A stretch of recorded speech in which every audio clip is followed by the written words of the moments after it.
मा विद्विषावहै। ओम शांति शांति शांति।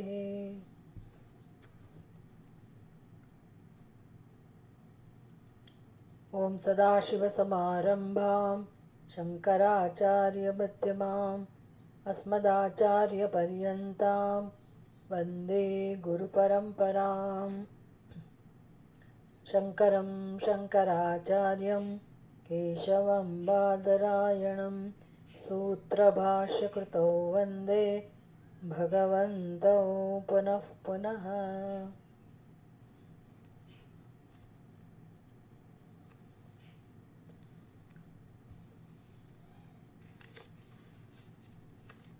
ॐ नमः प्रणवार्ताय शुद्धज्ञानैकमूर्तये निर्मलाय प्रशान्ताय दक्षिणामूर्तये नमः। ब्रह्मसूत्रमा चौथું સૂત્ર। अथातो ब्रह्मजिज्ञासा जन्माद्यस्य यतः शास्त्रयोनित्वात् तत्तु समन्वयात्।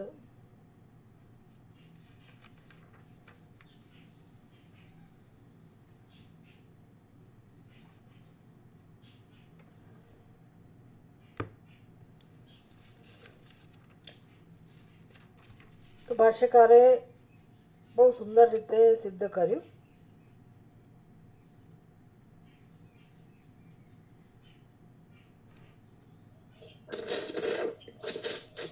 કે ઉપનિષદોના વાક્યોનું તાત્પર્ય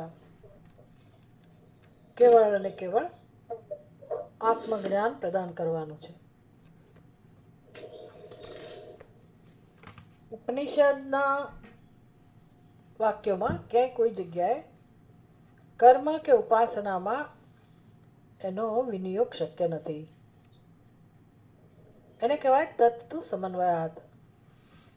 માઇક્રોફોન ચાલુ છે। જ્યોતિબેન કોણ છે? પંચોલી। જ્યોતિબેન પંચોલી, માઇક્રોફોન બંધ કરો।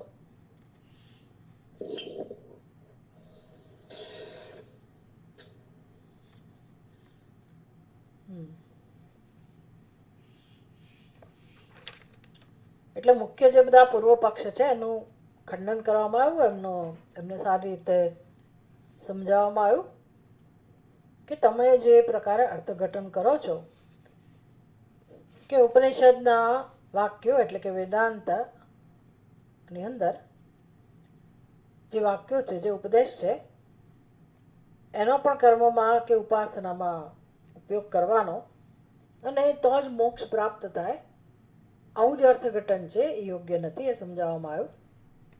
કોઈ રીતે અર્થ સિદ્ધ થતો નથી અને એ વેદાંતના વાક્યો કેવળ અને કેવળ આત્માનો ઉપદેશ કરનારા છે, બ્રહ્મનું સ્વરૂપ સમજાવનારા છે અને કેવળ એ ઉપદેશથી જ કામ થઈ જાય છે।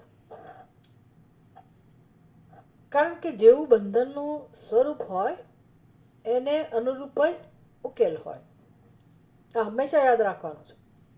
જ્યાં સુધી આપણે બંધનનું સ્વરૂપ નથી સમજતા, બંધનનું સ્વરૂપ એટલે આપણા જીવનના પ્રશ્નો, આપણા જીવનનું દુઃખ, એનું સ્વરૂપ, એનું કારણ જ્યાં સુધી આપણે નથી સમજતા ત્યાં સુધી એનો ઉકેલ કેવો હોય અને પછી ઉકેલ જાણીને આપણે એ દિશામાં કામ કરીએ એ શક્ય નથી બનતું। બસ આ જ સમસ્યા છે જીવનની મૂળભૂત સમસ્યા જ આ છે।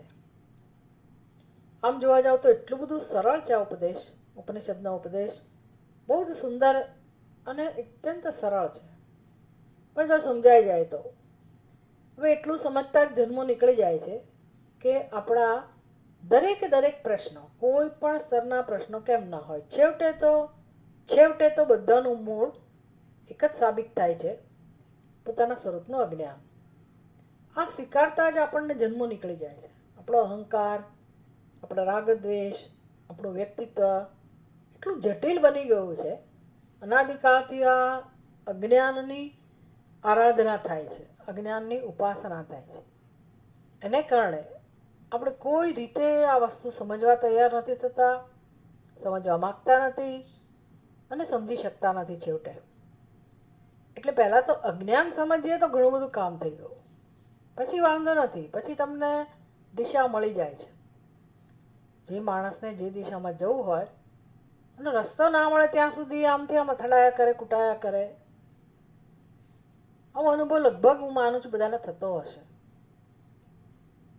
મારા સૌરાષ્ટ્રમાં ભાવનગર કરીને એક જગ્યા છે, તો ત્યાં રસ્તાની રચનાઓ એવી છે કે થોડાક અંતરે બધી દિશામાં સર્કલ આવે.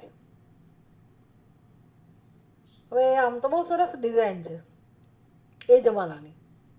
એ જમાનામાં આવી સરસ વ્યવસ્થા હોવી, ડિઝાઇન હોવી એ બહુ સરસ વસ્તુ છે. એટલા બધા સર્કલ છે. અને એક વખત હું ત્યાં આગળ કોઈ કારણસર એક વ્હીકલ લઈને હું ત્યાંથી નીકળી. જસ્ટ આમ જ નવું વ્હીકલ હતું એટલે મને એમ કંઈક રાઉન્ડ મારીએ. પણ પછી તો સર્કલ આવ્યું એટલે પછી સર્કલથી હવે ફરીને તમારે કઈ દિશામાં જવાનું, પાછા જ્યાંથી આવ્યા હો ત્યાંથી. તો રસ્તો ભૂલાઈ ગયો. એટલે હવે 4 રસ્તા હોય તો તમે કંઈક યાદ રાખી શકો, તો 5-6 રસ્તાઓ હોય ને પાછું સર્કલ હોય એટલે કંઈ સમજ જ ના પડે. એટલે શું થાય, બધા રસ્તે જઈ થોડેક જઈને પછી પાછી આવું, બધા રસ્તાનો અનુભવ કરો, થોડેક જઈને પાછી આવું, અથડાયા જ કરીએ આપણે. માંડ કોઈક આપણને બતાવે કે ભાઈ તમે આ રસ્તે જાઓ. બસ આપણને એકવાર રસ્તો બતાવી દીધો કે હા આ જગ્યાએ આ રસ્તો જાય છે, પછી આપણે નિશ્ચિંત થઈ જઈએ. પછી ભલે હજી પહોંચ્યા નથી પણ હાશ થઈ જાય કે આપણને રસ્તો મળી ગયો. ભૂલા પડ્યા હતા, સમજ નહોતી પડતી અને હવે રસ્તો મળી ગયો. એટલે સમજ નહોતી પડતી અને રસ્તો શોધીએ છીએ એ પણ એક બહુ ખરેખર મોટું જ્ઞાન છે. જીવનમાં બહુ મોટી સ્પષ્ટતા છે. મનુષ્યના જીવનમાં આવું નથી ખબર બિચારા મનુષ્યને કે હું અટવાયેલો છું, ફસાયેલો છું, એવી માણસને ખબર નથી. એટલે પછી એ ગાંડરિયો પ્રવાહ જે છે એના ભાગરૂપે જીવનમાં કંઈક ને કંઈક કર્યા કરે છે. એ બધા કરે એમ આપણે કરીએ. તો બધા કેમ આવું કરે છે, શેના માટે કરે છે, હું કેમ આવું કરું છું, હું શેના માટે કરું છું. તમે લોકો એક મિનિટ.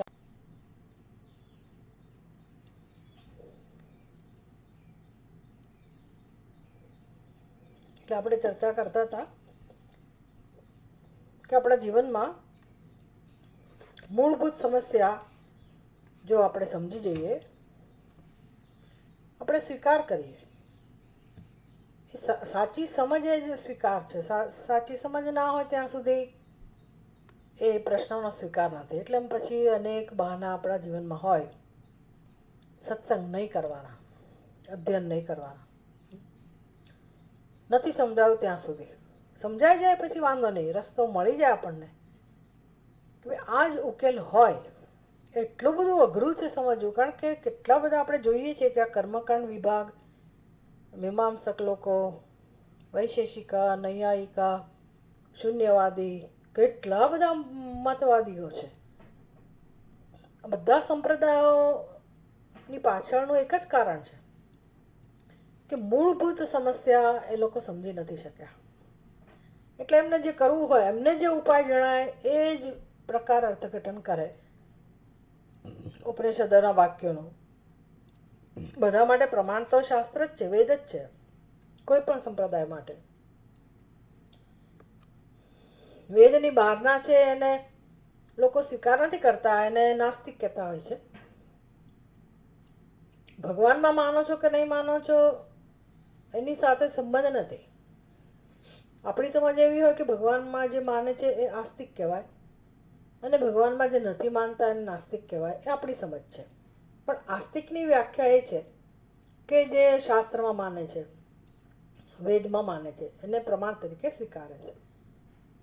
અને નાસ્તિક એ છે કે જે વેદ બાહ્ય, એટલે વેદને નથી સ્વીકારતા. ભલે ને ભગવાનમાં માનતા હોય તો પણ એને નાસ્તિક જ કહેવાય છે. આવું છે. એટલે વેદને પ્રમાણ તરીકે સ્વીકારતા હોવા છતાં પણ એ લોકોની માન્યતાઓ જુદી છે, એમનો મત જુદો છે, એમના સિદ્ધાંતો જુદા છે, સંપ્રદાય જુદા છે, માટે જીવન જીવવાની રીતિ જુદી છે. કારણ એક જ છે કે પ્રમાણ ભલે શાસ્ત્ર હોય પણ એ શું કહેવા માંગે છે, શાસ્ત્ર શું સમજાવે છે, એ જ્યાં સુધી આપણે સ્વીકાર ના કરીએ. એટલે શંકરાચાર્યજી મહેનત કરીને, ખૂબ બધી મહેનત કરીને હંમેશા આ વસ્તુ સ્પષ્ટ કરતા હોય છે કે જીવનની મૂળભૂત સમસ્યા એક જ છે, આપણા દુઃખનું, આપણા બંધનનું કારણ એક જ છે, એક અને માત્ર એક જ છે, અને છે સ્વરૂપનું અજ્ઞાન.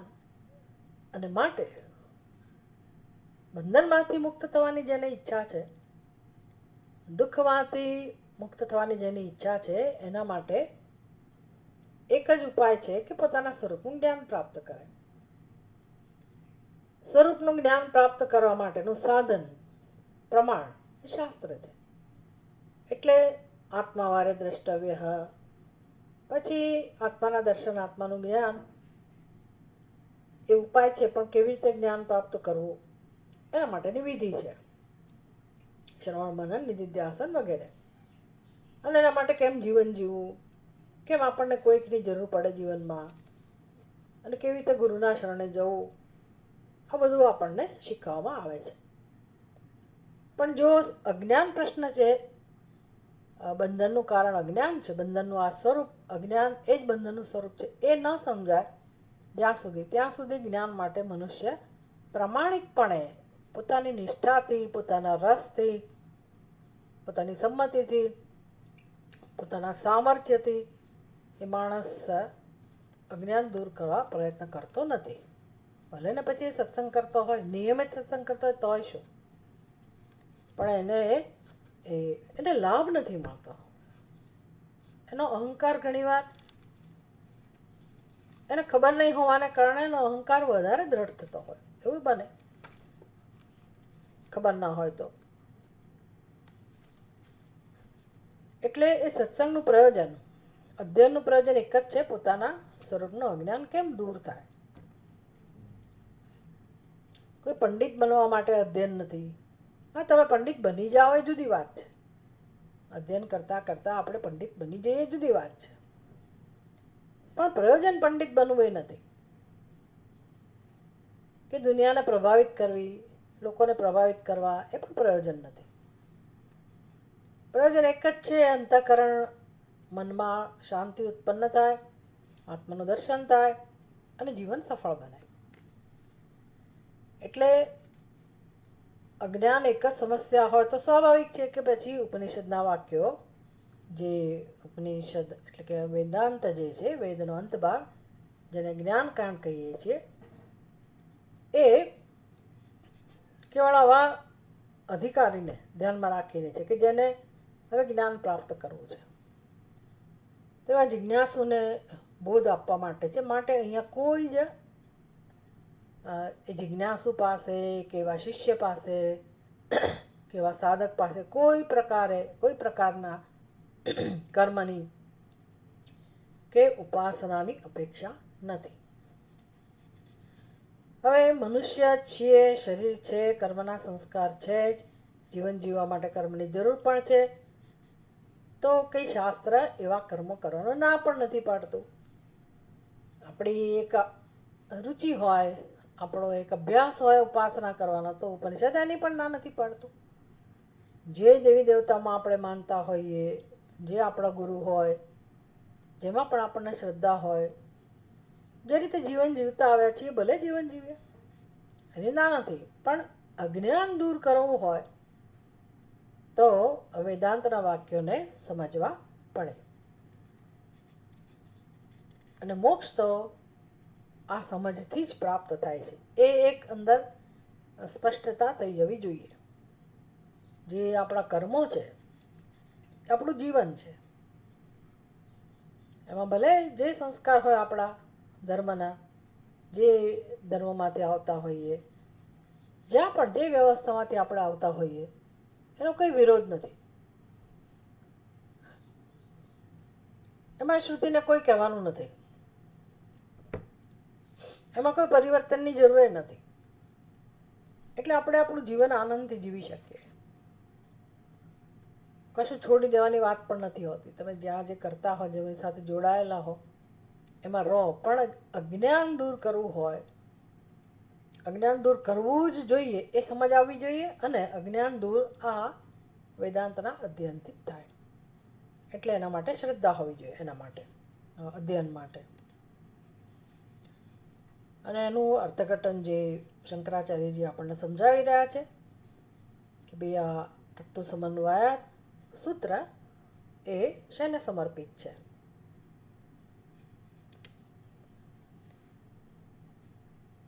તદ્ગતાનામ પદાનામ બ્રહ્મ સ્વરૂપ વિષય નિશ્ચિતે સમન્વયે અવગમ્યમાને.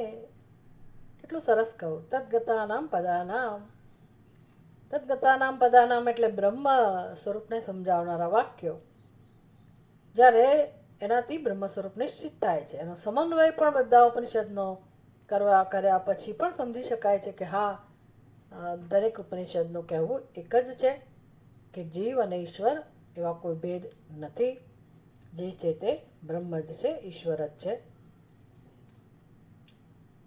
માટે એનું અન્ય રીતે અર્થઘટન કરવું કે કોઈ કલ્પના કરવી કે ભાઈ આ તો વિધિ માટે છે, અર્થવાદ છે, એ યુક્ત નથી. અને એવું કરો તો શ્રુતિ હાનિ છે. શ્રુત હાનિ અને અશ્રુત કલ્પના પ્રસંગાત. અશ્રુત કલ્પના પ્રસંગાત એટલે આવું કોઈએ કહ્યું પણ નથી, આવું અર્થઘટન થયેલું પણ નથી,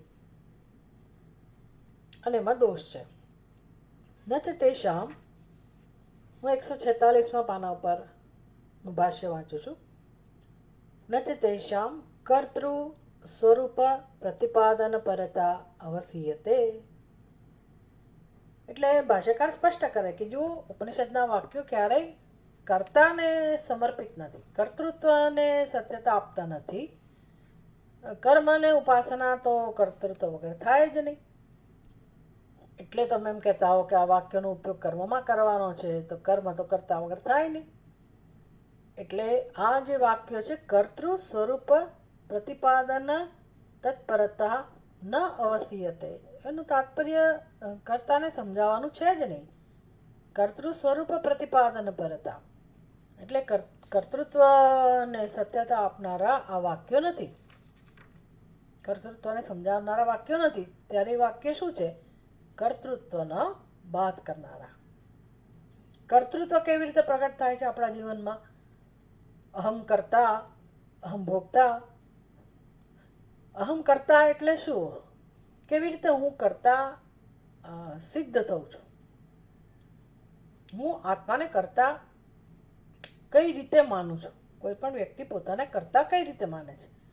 એક જ રીતે તમે કરતા સિદ્ધ થઈ શકો છો. કેવી રીતે?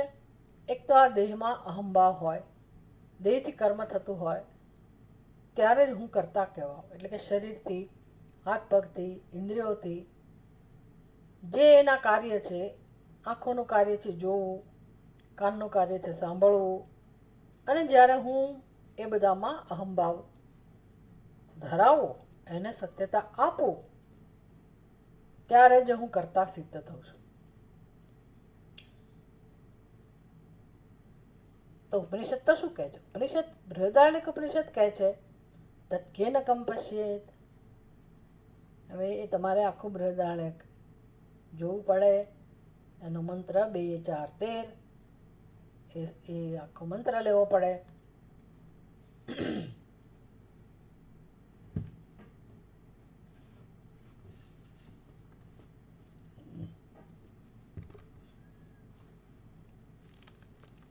એ તમારું અધ્યયન બની જાય.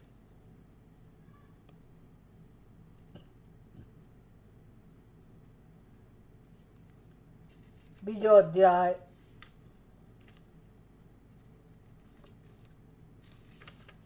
ચોથો ખંડ,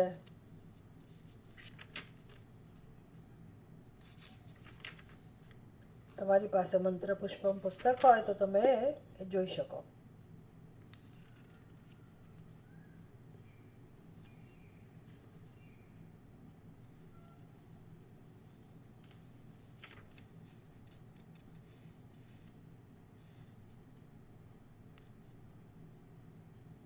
सा होवाच मैत्रेयत्रैव मा भगवान मुहुन्न प्रेत्य संज्ञास्तीति स होवा च न वा अरे अहम मोहम ब्रवीमि अलम वा અરૈદમ વિજ્ઞાનાય.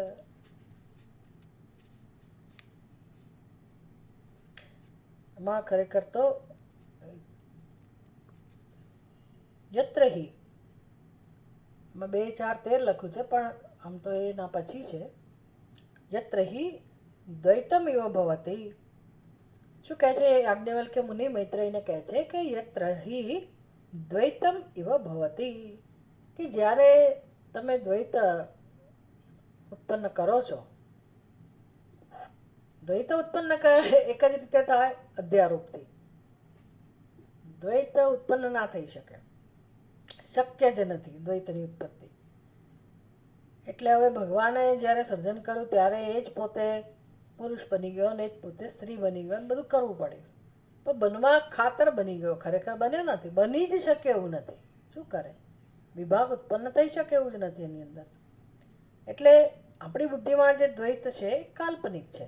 તો જ્યારે આ કલ્પના છે દ્વૈતની, ત્યારે યત્ર હિ દ્વૈતમ ઇવ ભવતી તદ ઇતરઃ ઇતરમ જિઘ્રતિ, તદ ઇતરઃ ઇતરમ પશ્યતિ, તદ ઇતરઃ ઇતરમ શૃણોતિ. તમારા લોકોના માઇક્રોફોન ખુલ્લા છે, માઇક્રોફોન બંધ રાખો.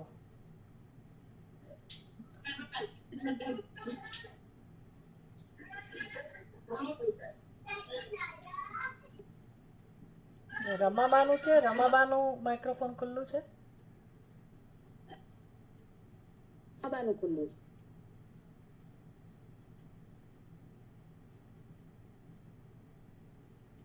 મુશ્કેલી કરે છે લોકો, ક્યાં જતા રહે.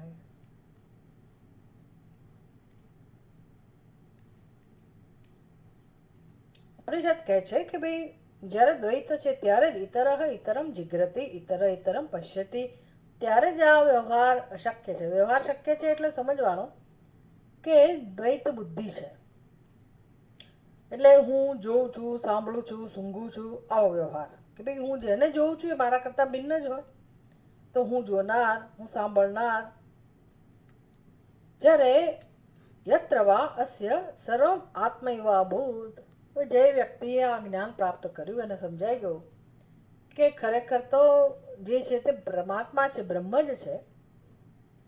અને ધ્યાયતી ઇવ લીલાયતી ઇવ, આ સત્ય છે કે પરમાત્મા જ જાણે કે એક આખું જગતના રૂપમાં પોતાની લીલા કરી રહ્યો છે, અને એ સિવાય કશું છે જ નહીં. દ્વૈત નામની કોઈ વસ્તુ જ નથી. એટલે કોઈ વ્યવહાર ખરેખર થઈ જ નથી રહ્યો. તો પછી યત્ર સર્વમ આત્મૈવ અભૂત તત્ર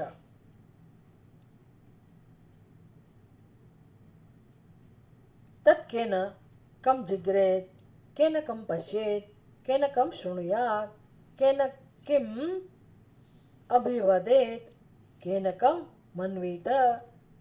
ઘણા બધા દ્રષ્ટાંત આપ્યા. કેન કમ વિજાનીયાત, એટલે આવો વ્યવહાર શક્ય નથી. આવું ચતુર્થ બ્રાહ્મણની અંદર બૃહદારણ્યક ઉપનિષદની અંદર બધું વર્ણન છે.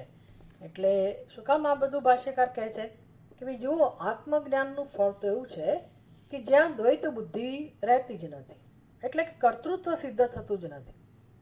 હા, કર્તૃત્વ કહેવા પૂરતું કર્તૃત્વ હોય તો તમારે પછી એ કર્તૃત્વનો ટોપલો કોના ઉપર ઢોળવો પડે? બ્રહ્મ ઉપર. છેવટે તો બધું એના ઉપર જ જવાનું છે. તો એ ભલે તમે એવું કહો, પણ તો પછી એ ઇવ એટલે કે જાણે કે કરી રહ્યો છે. બ્રહ્મ લટકા કરે બ્રહ્મ પાસે, એને કહેવાય લટકા. જાગીને જોઉં તો જગત દિશે નહીં, આવા જે નરસિંહ મહેતાના શબ્દો છે કે આત્મજ્ઞાનમાં જાગીને જોઉં તો જગત દિશે નહીં, ઊંઘમાં અટપટા ભોગ ભાસે. ચિત્ત ચૈતન્યનો વિલાસ જોને, એટલે ચિત્ત અને ચૈતન્ય બસ એનો વિલાસ છે. બ્રહ્મ લટકા કરે બ્રહ્મ પાસે, એટલે કોઈ કરતા છે જ નહીં. તો ઉપનિષદના વાક્યો કર્તૃત્વનો બાદ કરનારા છે, કર્તૃત્વને સત્યતા આપનારા નથી. એટલે એનું અર્થઘટન માત્ર આત્મજ્ઞાનની નિવૃત્તિ માટે છે. इत्यादि क्रियाकारक फल निराकरण श्रुते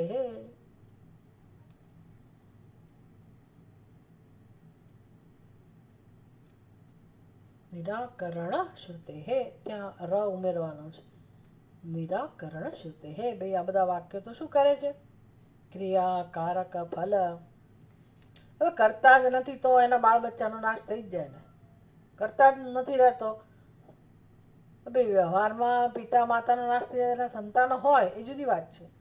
પણ અહીંયા તો આ જે આપણું કર્તૃત્વ છે એની સાથે જ પછી એના પછી જ સિદ્ધ થાય છે બીજા કારકો. એટલે કરતા ના હોય તો પછી કરણનો ઉપયોગ કોણ કરે, કર્મનો ઉપયોગ કોણ કરે, સંપ્રદાન કોને માટે હોય? કોઈ એનો ઉપયોગ કરનારો જ ના રહ્યો. એટલે ક્રિયા કારક ફલ આ બધાનું નિરાકરણ થઈ જાય છે આ શ્રુતિથી. ન ચ પરિનિષ્ઠિત વસ્તુ સ્વરૂપત્વે અપી પ્રત્યક્ષાદિ વિષયત્વમ બ્રહ્મણઃ. ન ચ પરિનિષ્ઠિત વસ્તુ સ્વરૂપત્વે અપી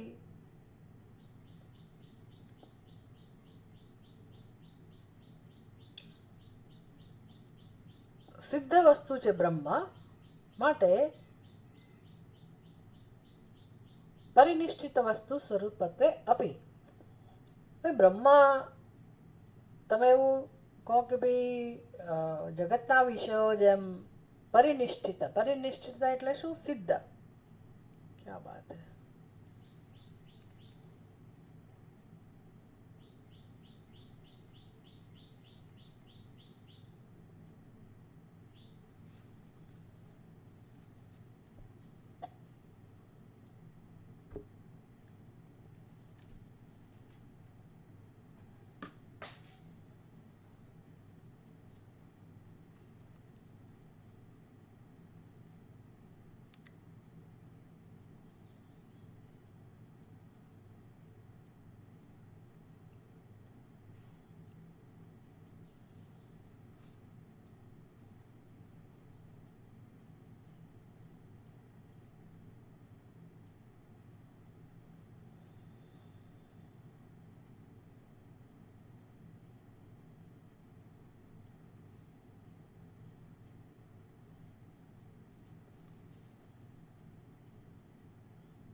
મારો અવાજ સંભળાય છે ને?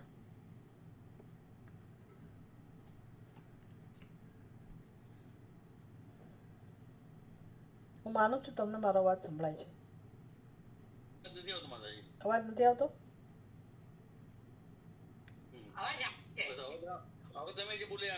સારું. ન ચ પરિનિષ્ઠિત વસ્તુ સ્વરૂપત્વે અપી. હવે બીજી આર્ગ્યુમેન્ટનો જવાબ આપે છે ભાષ્યકાર. કારણ કે પૂર્વ પક્ષની આપણે દલીલ યાદ રાખવાની છે. પહેલાં આવી ગઈ બધી દલીલો કે ભાઈ એમની દલીલ એવી હતી કે જે વસ્તુ સિદ્ધ જ હોય એમાં ઉપનિષદે શું કહેવાનું હોય, એમાં શાસ્ત્રએ ક્યાં કશું કહેવાનું હોય. સિદ્ધ હોય એ તો પ્રત્યક્ષ પ્રમાણથી પણ જાણી શકાય. જેમ કે જગતના વિષયો તમને જ્ઞાન નથી તો કંઈ નહીં, તમે જોઈ આવો, લઈ આવો અને એનું જ્ઞાન પ્રાપ્ત કરી લો. કારણ કે એ તો પ્રત્યક્ષ છે, આપણી ઇન્દ્રિયોથી એને જોઈ શકાય એમ છે, એનું જ્ઞાન પ્રાપ્ત કરી શકાય એમ છે. એટલે પરિનિષ્ઠિત વસ્તુ જે હોય, સિદ્ધ વસ્તુ હોય, એના માટે કંઈ શાસ્ત્રની જરૂર ના પડે. શાસ્ત્રના પ્રમાણની એમાં શી જરૂર છે એ લોકોનું કહેવું છે પૂર્વ પક્ષનું. અને માટે એ જે વેદાંતના વાક્યો છે એનો ઉપયોગ તમારે કર્મ માટે કરવાનો, એ જ પ્રયોજન હોય એવી એમની દલીલ હતી. એટલે ભાષ્યાકાર કહે છે ન ચ પરિનિષ્ઠિત વસ્તુ સ્વરૂપત્વે અપી.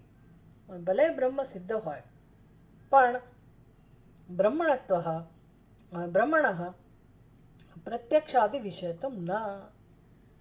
પ્રત્યક્ષ રીતે બ્રહ્મને જોઈ શકાય એવું નથી. જગતના વિષયોની જેમ બ્રહ્મ પણ સિદ્ધ છે, પણ છતાંય એ પ્રત્યક્ષ નથી. જગતના વિષયો પ્રત્યક્ષ છે, એટલે કે આપણી આંખો દ્વારા કે બીજા પ્રમાણથી એને જાણી શકાય છે. બ્રહ્મ પ્રસિદ્ધ હોવા છતાંય આપણે જે પ્રમાણોનો ઉપયોગ કરીએ છીએ, ઇન્દ્રિયો વગેરે, મન બુદ્ધિ વગેરે, એના દ્વારા, એટલે એને પ્રત્યક્ષ પ્રમાણ કહેવાય, એના દ્વારા બ્રહ્મને જાણી શકાતું નથી. બસ આ જ તકલીફ છે ને. કેમ નથી જાણી શકાતું? કેમ હું મારી જાતે જ્ઞાન પ્રાપ્ત ના કરી લઉં? કેમ હું જાતે, ઘણા લોકો, શું કામ મારે જવાની જરૂર છે? શું કામ કોઈની પાસે જવાનું? એટલે આ ગુરુ વગેરે તો બધું ધતિંગ છે, ગુરુડમ ઊભી કરવા માટેના. અને એવી મારે શું કામ કોઈની, મારી પાસે બુદ્ધિ છે, હું ભણેલો છું કે ભણેલી છું, મને સંસ્કૃત આવડે છે, મારી જાતે કરી લઈશ, એમ લોકો પોતાની જાતે વાંચન, લખે, લેખન બધું કર્યા જ કરે. અને મને સ્ફૂર્ણા થાય છે, પાછી નવું એક એ છે, મને સ્ફૂર્ણા થાય છે. એટલે એમાં એની સત્ય બુદ્ધિ હોય. ભાઈ સ્ફૂર્ણા થતી હોય તો પહેલી સ્ફૂર્ણા તને અહમ બ્રહ્માસ્મિની થવી જોઈએ ને, એ તો નથી થતી. એટલે હું તો જે મૂર્ખ છું એ તો છું જ, હું દેહ છું, એ મૂર્ખતા તો અંદર રહેવાની જ છે. પછી ગમે તેટલી મને શ્રેષ્ઠ પ્રેરણા થતી હોય તો એનો કોઈ, મારું અજ્ઞાન દૂર કરવામાં એ કોઈ કામમાં નથી આવતી. એટલે મારું બંધન દૂર કરવામાં એ વસ્તુ ઉપયોગી નથી થતી. એટલે બહુ જ અઘરી વસ્તુઓ છે. લોકોને કોઈક રીતે ગુરુ પાસે જવું જ નથી હોતું, શાસ્ત્રનું શરણ લેવું નથી ગમતું, એટલે શાસ્ત્રનો વિરોધ, શાસ્ત્રને થોથા એવું કે ભાઈ શાસ્ત્રથી તો કોનો ભલું થયું છે, એની કરતાં ભક્તિ સારી, આમ તેમ હજારો દલીલો છે, હજારો. તો પછી આ દક્ષિણામૂર્તિ ભગવાન, એમના હાથમાં પુસ્તક ધારણ કરેલું છે, સરસ્વતી એના હાથમાં પુસ્તક ધારણ કરેલું છે, બધા વેદ ધારણ કરેલા છે, શાસ્ત્ર ધારણ કરેલા છે, એનું મહત્વ શું રહ્યું? આપણે તો દક્ષિણામૂર્તિ ભગવાનને એને ગુરુ કહીએ છીએ, સરસ્વતીને આપણે જ્ઞાનની દેવી કહીએ છીએ. એટલે શાસ્ત્રનું, વેદનું કેટલું બધું પ્રદાન છે, કેટલું બધું મહત્વ છે. એટલા માટે જ કે આપણી બુદ્ધિમાં અજ્ઞાન છે, અને અજ્ઞાન દૂર કરનારા આ શાસ્ત્રો છે. કારણ કે બ્રહ્મને આપણે જે પ્રમાણથી, જે સાધનોથી જગતના વિષયોને જાણીએ છીએ, એમ બ્રહ્મને જાણી નથી શકાતું. કારણ કે મારી બુદ્ધિમાં મારા વિશે પહેલેથી જ ખોટા નિર્ણયો છે. માટે બુદ્ધિ પણ મને ના જણાવી શકે. એટલે આંખો બંધ કરીને હું કોહમનું ધ્યાન કર્યા કરું. કારણ કે એવો એ આખો સંપ્રદાય છે કે ભાઈ તમે બસ બેઠા બેઠા હું એમ આય એનું મેડિટેશન કર્યા કરો એટલે અંદરથી જવાબ આવશે. તો સ્વામી દયાનંદજી મહારાજ તો બહુ હસાવે કે ભાઈ હું આંખો બંધ કરીને પૂછું કે ભાઈ હું એમ આય તો અંદરથી શું જવાબ આવે? તમે કલ્પના કરો શું જવાબ આવે? એક જ જવાબ આવે, ઇડિયટ. હું એમ આય તો કે ઇડિયટ, બીજું શું? કારણ કે અંદર પહેલેથી જ અજ્ઞાન છે. તો મારી બુદ્ધિમાં જે મારી સમજ હોય એ જ જવાબ હોય ને, બીજો જવાબ કઈ રીતે આવે? એટલે હું આંખો બંધ કરીને ધ્યાનમાં બેસી જાઉં અને હું એમાં એનું ચિંતન કરું તો લાખ તમે કોશિશ કરો તો પણ એ હું વિચારો જે ખોટો નિર્ણય છે તો ન જ જાય. અને માટે એ ભલે સિદ્ધ હોય વસ્તુ તો પણ એના પર અધ્યારોપ થયેલો છે, એટલે એને પ્રત્યક્ષાદિ આ પ્રમાણોથી જાણી શકાતું નથી. એક એ વસ્તુ કહી. પછી તત્વમસી ઇતિ બ્રહ્મ આત્મભાવસ્ય. બીજું એ કે ભાઈ મને, હું બ્રહ્મ છું એવું કોણ કહે છે જગતમાં? કોણ કહે છે? કોઈ વ્યક્તિ ના કહે. કોઈ જગ્યાએ, કોઈ ધર્મમાં, કોઈ સંપ્રદાયમાં, વિશ્વમાં ક્યાંય આ વસ્તુ શક્ય નથી. તત્વમસી એટલે કેટલી મહાન વસ્તુ છે આ. કોઈક ને કોઈક તો હેરાન કરે જ છે. આમાં શું કરવું? જાણતા નથી લોકો.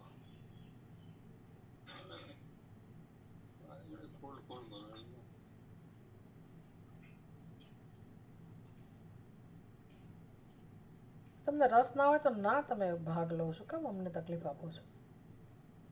સમયસર આવે નહીં.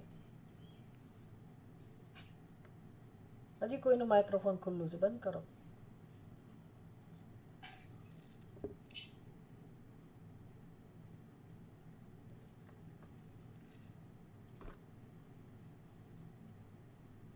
દુનિયામાં કોઈ જગ્યાએ આપણા વિશે કોઈ આવું કહેવાનું નથી.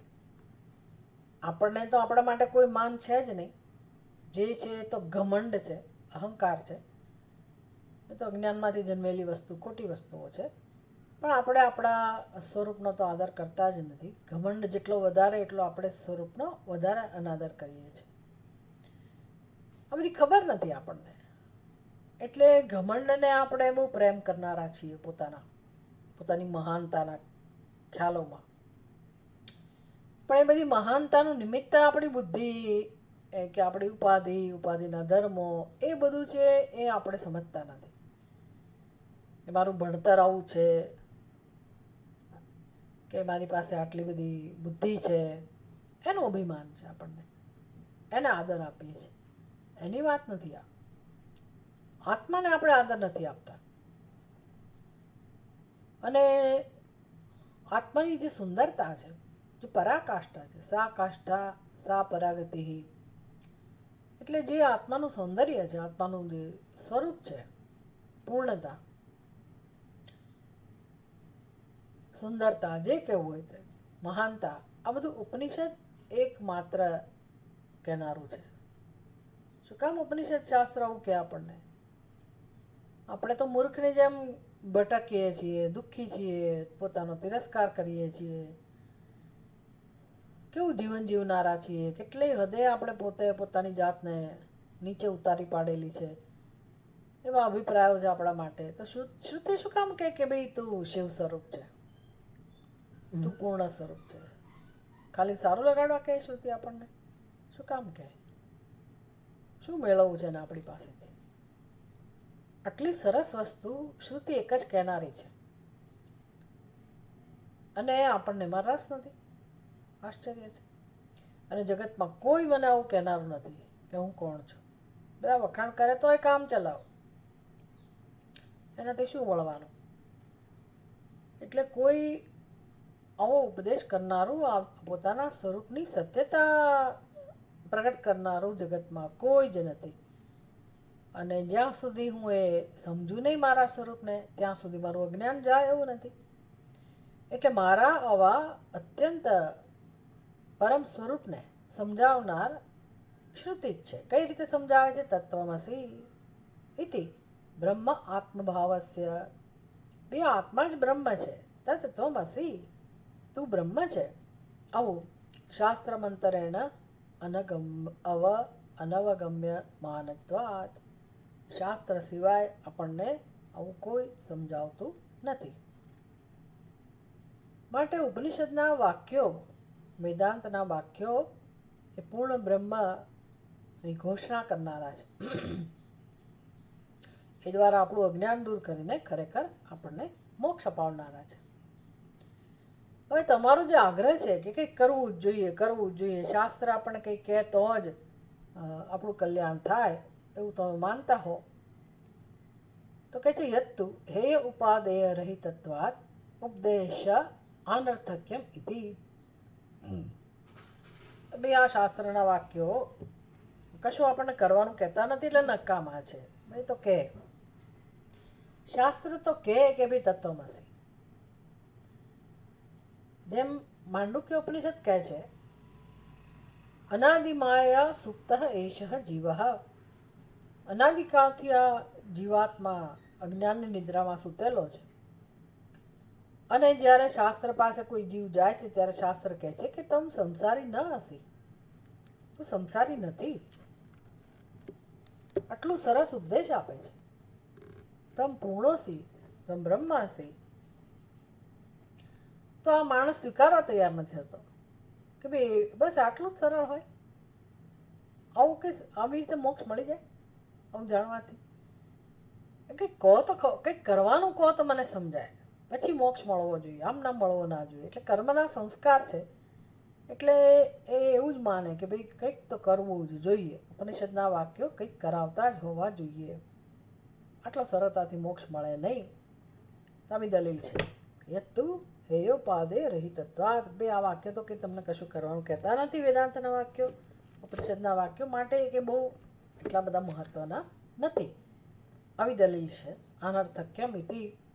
તો ભાષ્યકાર કહે છે નૈષ દોષ, એમાં કોઈ દોષ નથી. હેયોપાદેય શૂન્ય બ્રહ્મ આત્મતા અવગમાત એવ સર્વક્લેશ ગ્રહણાત પુરુષાર્થ સિદ્ધે. So beautiful.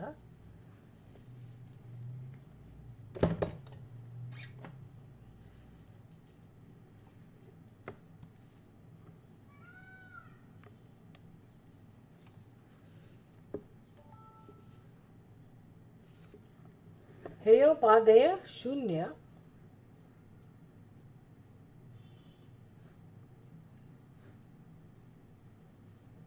हेयोपादेय शून्य ब्रह्म आत्मता अवगमात एव. બે હું જ્યારે જાણું છું કે મારું સ્વરૂપ બ્રહ્મ જ છે, આત્મા બ્રહ્મ જ સિદ્ધ થાય છે, અને બ્રહ્મમાં કોઈ કર્મની સંભાવના જ નથી. બ્રહ્મ કશું કર્મ કરી શકે એમ જ નથી. હેયોપાદે શૂન્ય એને કહેવાય હેયોપાદે શૂન્ય. કે બ્રહ્મ ન તો કશું પકડતું નથી, ન તો કશું ગ્રહણ કરતું નથી, એને કંઈ લેવાનું નથી, એને કંઈ છોડવાનું નથી. ગીતામાં કેટલું સરસ ભગવાન સમજાવે છે કે ભાઈ આ જ્ઞાનીએ એને જગતમાં કશું નહીં કરવાથી કશું ગુમાવવાનું નથી, અને ખૂબ મહેનત કરીને કશું મેળવવાનું નથી. કેમ તો કે છેવટે તો આત્મા આવો જ છે, એને કંઈ લેવા દેવા જ નથી. હેયોપાદે શૂન્ય એટલે તમે ગમે તેટલી મહેનત કરી કરીને જીવનમાં બધું મેળવતા હો અને લોકો વાહ કરતા હોય, પણ એને આત્માને કોઈ સંબંધ નથી. તો માતા પરનો બોજો છે કે મેં આટલું મેળવ્યું. આત્માને શું વાંધો છે? આત્મા કહે છે ભલે ને તું માન કે તે મેળવ્યું છે. આત્માને ખબર છે કે મારા સિવાય કશું છે જ નહીં. કસ્ય સિદ્ધનમ. ઈશાવાસ્ય ઉપનિષદમાં સરસ કહી દીધું, કસ્ય સિદ્ધનમ. ધન કોનું છે? ધન છે, ધન નથી એવું નથી, પણ ધન કોનું છે? કસ્ય સિદ્ધ કોનું છે? એટલે ધન એટલે શું? આ જગતમાં જે પણ છે ખરું બધું, અનેક વસ્તુઓ છે.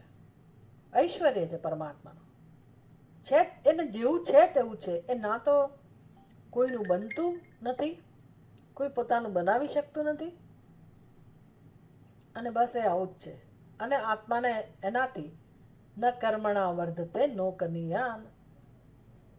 એટલે કશું તમે કરો અને આત્મા મહાન બની જાય, કશું ન કરો એટલે આત્મા નકામો બની જાય, આવું તો કશું છે નહીં. હેયોપાદે શૂન્ય બ્રહ્મ આવું છે, પણ છતાંય એને જાણવાથી આત્મતા અવગમાત એવ. જ્યારે હું જાણી લઉં એને કે ભાઈ તો મારી વાત છે, મારું સ્વરૂપ આવું છે. કેટલું સરસ, કેટલા સરસ સમાચાર છે, કેવો સરસ ઉપદેશ છે. ભાઈ આત્મા આવો જ છે, આટલો સરળ. અને હું કંઈ ના કરું તો પણ હું મહાન છું, કંઈ જ ના કરું તો પણ હું મહાન છું. લોકોના જીવનમાં કેટલા પ્રશ્નો હોય છે, વિચાર કરો. અને આજકાલ તો આ પ્રશ્નો એટલા વધતા જાય છે. પોતે તો બધું ઘણું કરીને બેઠા હોઈએ, આપણે ખૂબ બધું ભણ્યા હોઈએ, કેટલી મહેનત કરી હોય, કમાયા હોઈએ, બધું બનાવ્યું હોય, મકાન વગેરે, પ્રતિષ્ઠા પ્રાપ્ત કરી હોય, અને સંતાનો એવા પાકે કે ભણે ગણે ખરા, પછી કે મારે નોકરી નથી કરવી, કે મારે લગ્ન નથી કરવા, તો માતા પિતાની તો કેવી હાલત થઈ જાય.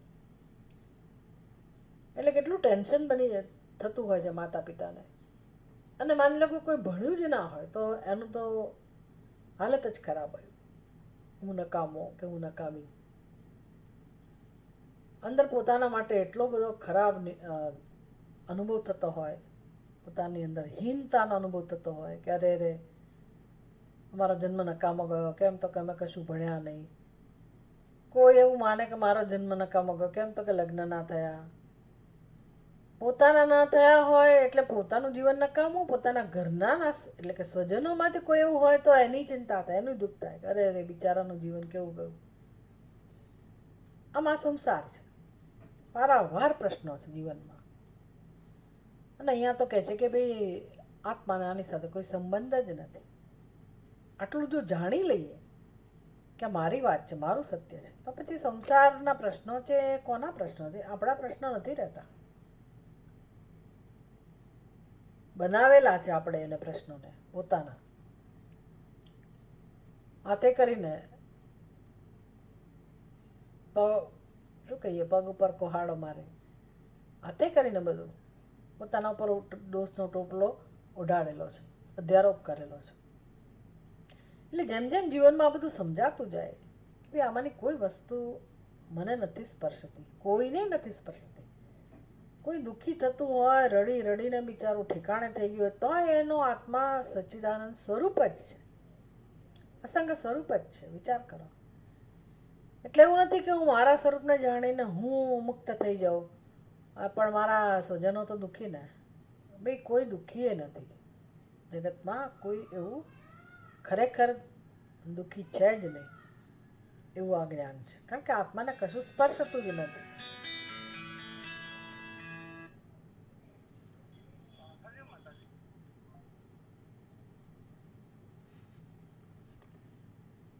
એટલે જગતમાં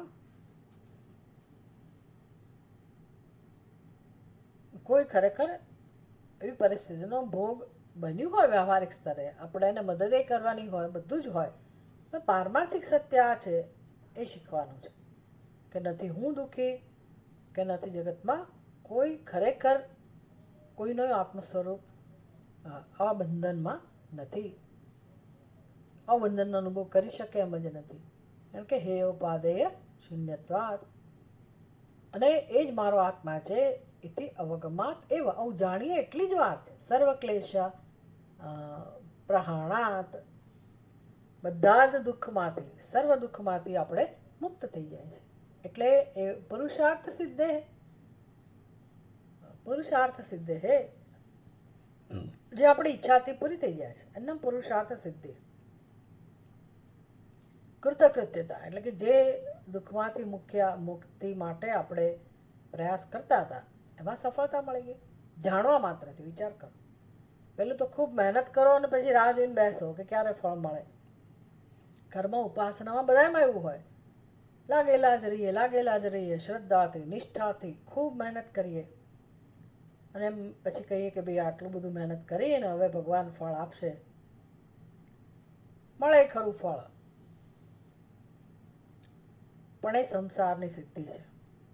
મોક્ષ જોઈતો હોય તો ના તો કોઈ મહેનતની જરૂર છે, ના કંઈ એવી ઉપાસનાની જરૂર છે, કે ના કોઈ એવી સિદ્ધિ પ્રાપ્ત કરવાની જરૂર છે. સિદ્ધ જ છે, મુક્ત જ છીએ.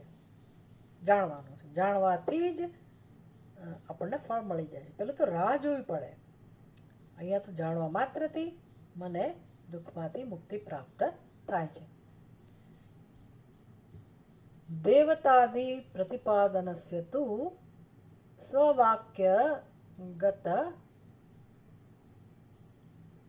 ઉપાસનાર્થત્વે અપી ન કશ્ચિત વિરોધઃ.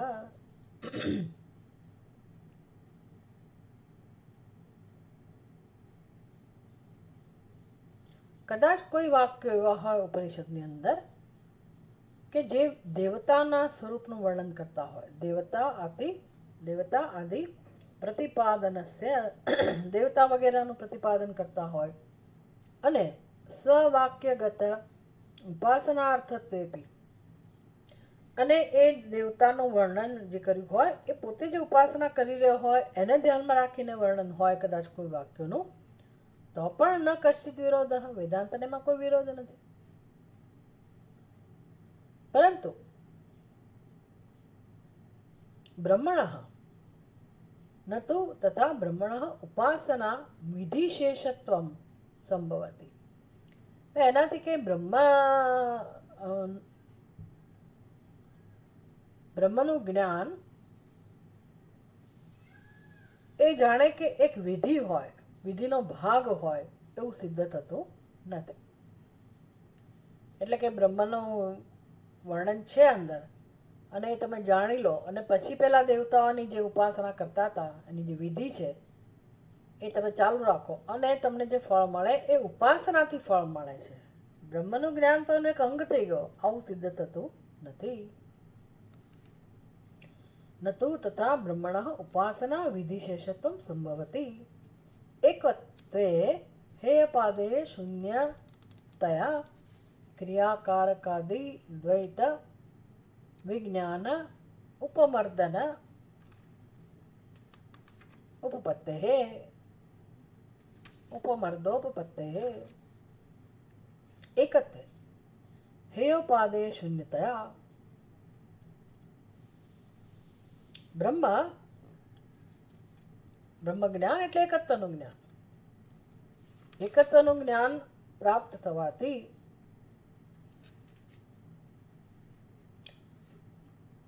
આ બહુ મહત્વનો હેતુ છે.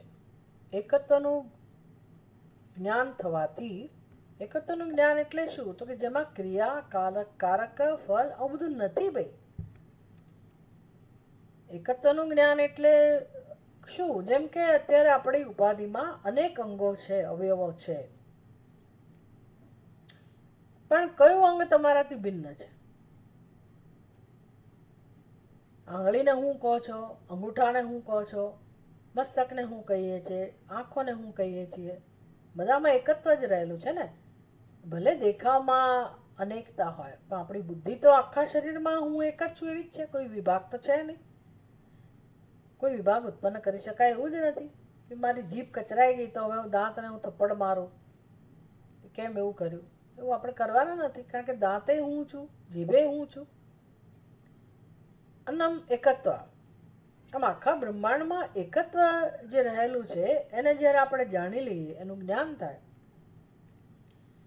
બ્રહ્માર્પણમ બ્રહ્મહવિઃ બ્રહ્માગ્નૌ બ્રહ્મણાહુતમ,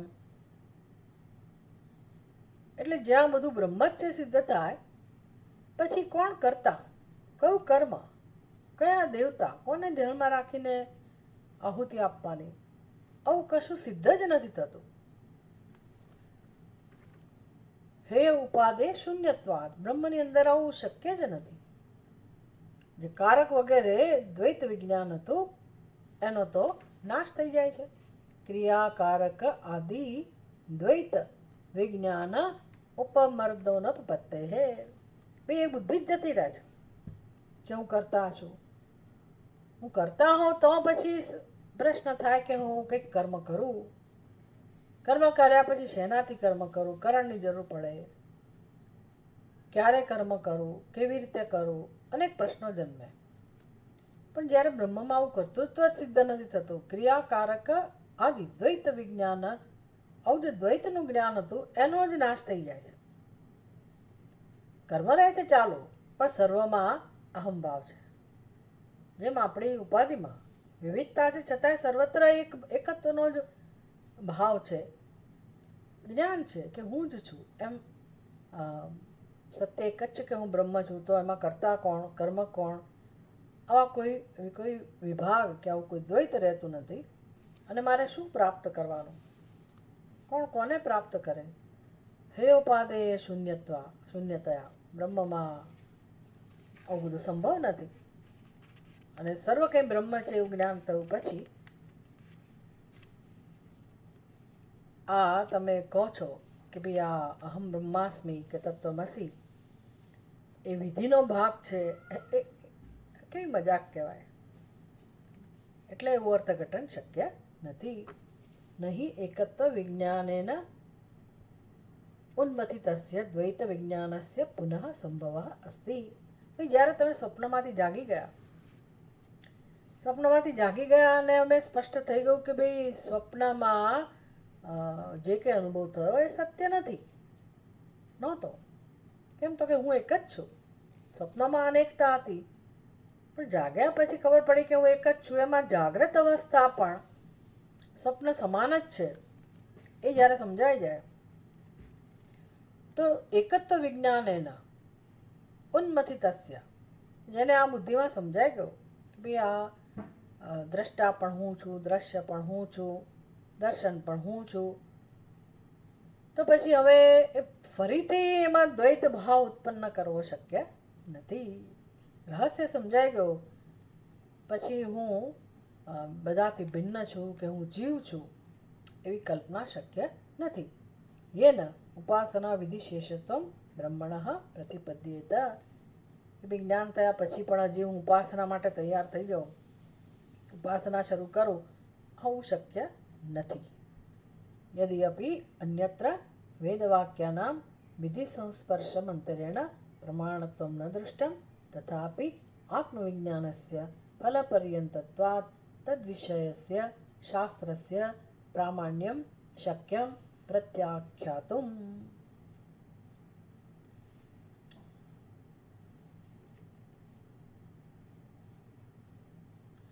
ઉપનિષદમાં ક્યાંય કોઈ જગ્યાએ વિધિ સાથે આ બધા વાક્યોને જોડવાનું હોય એનું કોઈ પ્રમાણ જોવામાં નથી આવતું. તો પણ આત્મજ્ઞાનથી મોક્ષ પ્રાપ્ત થાય છે. તથાપિ આત્મવિજ્ઞાનસ્ય ફલપર્યંતત્વાत्. એટલે એ લોકોની એક દલીલ એવી પણ છે કે જો કોઈ વિધિ જ ના હોય, કર્મ જ ના હોય તો ફળ કઈ રીતે મળે? વેદાંતના વાક્યોમાં, તત્વમસી વાક્યમાં કોઈ કર્મ તો છે જ નહીં, તો ફળ ના જ હોય ને. કે ના ભાઈ, ફળ છે. શું ફળ છે? તત્વમસીનું ફળ શું મળે? તે તું છે એનાથી શું ફળ મળ્યું? તો કે હું જીવ છું એ અજ્ઞાન ગયું. અજ્ઞાન ગયું એટલે સંસાર ગયો, બંધન ગયું, દુઃખ ગયું.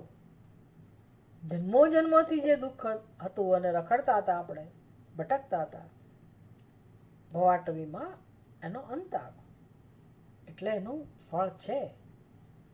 તદ્વિષયસ્ય શાસ્ત્રસ્ય પ્રામાણ્યમ શક્યમ પ્રત્યાખ્યાતુમ ફલપર્યંતત્વાत्. એનું ફળ મળે છે, માટે આ શાસ્ત્રનું પ્રામાણિકતા સિદ્ધ થાય છે. મોક્ષ માટે આ વેદાંત ઉપનિષદો, વેદાંતના વાક્યો એ પ્રમાણભૂત સાબિત થાય છે.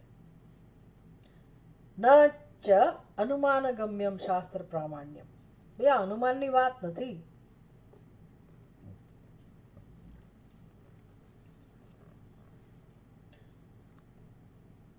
શાસ્ત્રનું જે પ્રામાણ્ય છે એ અનુમાન નથી કે ભાઈ તમારે અનુમાન કરવાનું રહે, કદાચ એમ કે આ વાક્યોથી અજ્ઞાન દૂર થશે, એવું નથી ભાઈ. જે એનો લાભ લે છે એનું અજ્ઞાન દૂર થાય જ છે.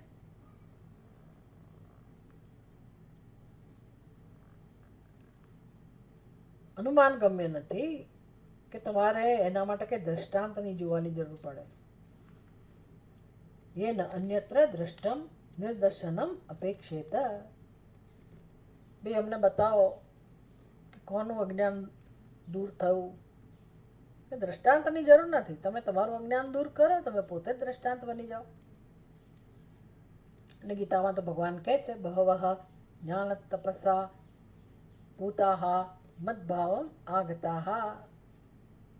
ભાઈ ઘણા બધા લોકોએ જ્ઞાન તપસા, આ તપ છે, આ અધ્યયન કરવું, અનુશ્રવણ કરવું, મનન કરવું, બુદ્ધિનો ઉપયોગ કરવો, વાક્યોને સમજવા એ તપ છે, જ્ઞાનરૂપી તપ છે.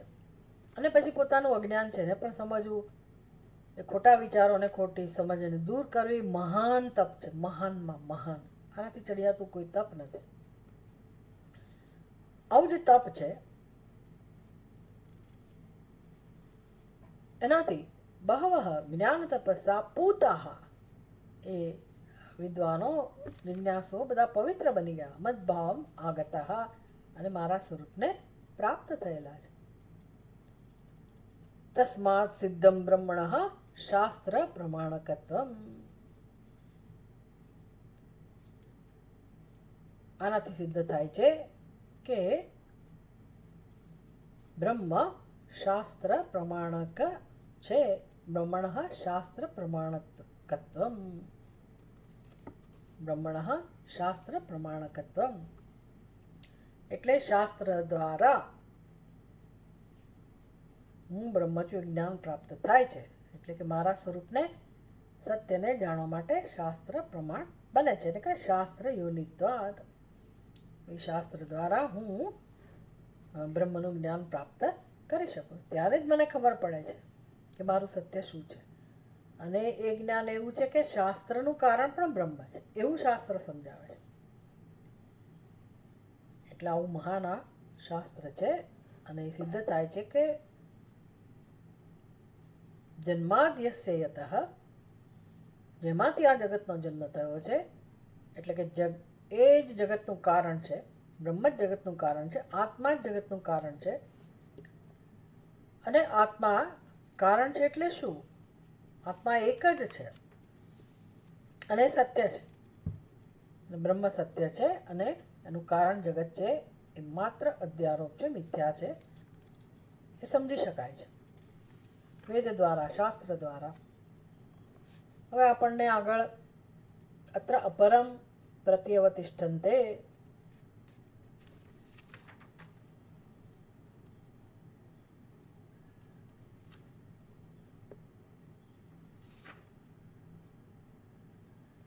બીજા પૂર્વપક્ષને ઊભા કરશે.